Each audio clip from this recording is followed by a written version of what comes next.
हमने उनके साथ काम किया है। डॉक्टर मनमोहन सिंह जी एक ऐसी शख्सियत थी जिन्होंने देश पर नहीं, देश के जनता के दिलों पर राज किया। नरेंद्र मोदी और उनकी जो टीम है, ये सभी ने डॉक्टर साहब को बदनाम करने की बहुत कोशिश की।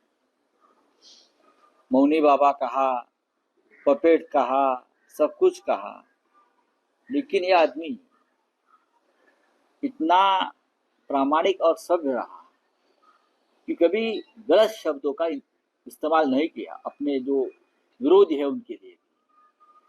क्या क्या कहा मोदी जी ने कि रेनकोट डालकर कैसे स्नान करना है, ये मनमोहन सिंह से सीखे। इस प्रकार का इस्तेमाल, शब्दों का इस्तेमाल किया और बहुत कुछ किया।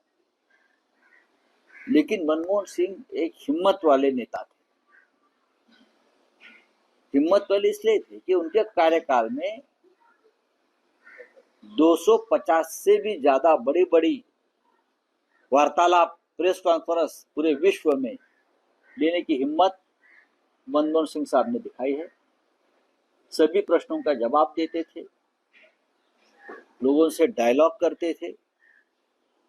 अभी के प्रधानमंत्री के पास अगर इतनी हिम्मत है तो बताइए, मनमोहन सिंह ऐसे वक्त इस देश के वित्त मंत्री बने जब हमारे देश के तिजोरी में सिर्फ 16 दिन के पैसे बचे थे देश चलाने के लिए। ऐसी हालत में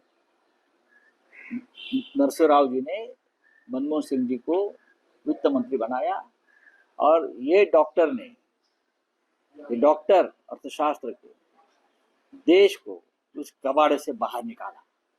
और आज जो हम इतनी बुरी हालत में भी 10 साल में जो बुरी हालत की अर्थव्यवस्था की ये सरकार ने, फिर भी हम टिके हैं और 2 वक्त की रोटी खा रहे हैं। देश बचा है, उसका योगदान जो है वो मिस्टर हमारे डॉक्टर मनमोहन सिंह साहब को है। अगर मनमोहन सिंह 10 साल पहले नहीं होते तो आज देश भी हमारा कबाड़े में जाता। तो इसलिए, और ये जो है अन्न सुरक्षा कायदा, food protection bill, Modi ji इतने लोगों को देते हैं फ्री में खाना और क्रेडिट लेते हैं, गरीबों को खाना दे रहे हैं। उसके तो असली करते धरते तो डॉक्टर सिंह साहब है। फूड प्रोटेक्शन बिल किसने लाया? मनरेगा किसने लाई? सिंह साहब का योगदान।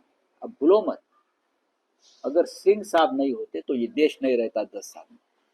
मोदी जी की लीडरशिप में भी ये देश नहीं रहता। ये सब डॉक्टर सिंह साहब का, मनमोहन सिंह साहब का योगदान है कि आज हम जिंदा है, आज हम सांस ले रहे हैं, हम 2 वक्त की रोटी खा रहे हैं, आज भी हमको ठीक से सैलरी मिडिल क्लास को मिल रही है। उदारीकरण किया उस साहब ने, ये उनकी बदौलत हो रहा है सब। देखिए, चुनाव में इस प्रकार के मतभेद होते हैं। आप सत्ताधारी पार्टी है दिल्ली की, बीजेपी और कांग्रेस सत्ता में आना चाहते हैं दिल्ली में, तो टारगेट किसको करेंगे? जो सत्ता पे है, जिससे सत्ता छीननी है उसे करेंगे। लेकिन ये नहीं भूलना चाहिए कि 6 महीने पहले आप और कांग्रेस ने एक साथ चुनाव लड़े थे और शायद आने वाले लोकसभा में भी हमको एक साथ चुनाव लड़ना पड़ेगा। तो सोच समझ कर, संयम से अपनी बात रखनी चाहिए। मैं इतना ही कहूँगा। तो समझ लो 2000 करोड़ से भी ज़्यादा जो पैसा मिलता है कहाँ से आता है? उसमें से आधे से ज़्यादा लोग भ्रष्ट है, आधे से ज़्यादा लोगों के ऊपर सीबीआई ईडी की कार्रवाई चल रही है, आधे से ज़्यादा लोग बीजेपी सरकार के लाभार्थी है, ठेकेदार है। तो उनको पैसा देगा, ये करप्शन ही है, करप्शन है। मोदी जी क्या जीरो टॉलरेंस ऑफ करप्शन की बात करते हैं? उनके तिजोरी में भ्रष्टाचार का पैसा है।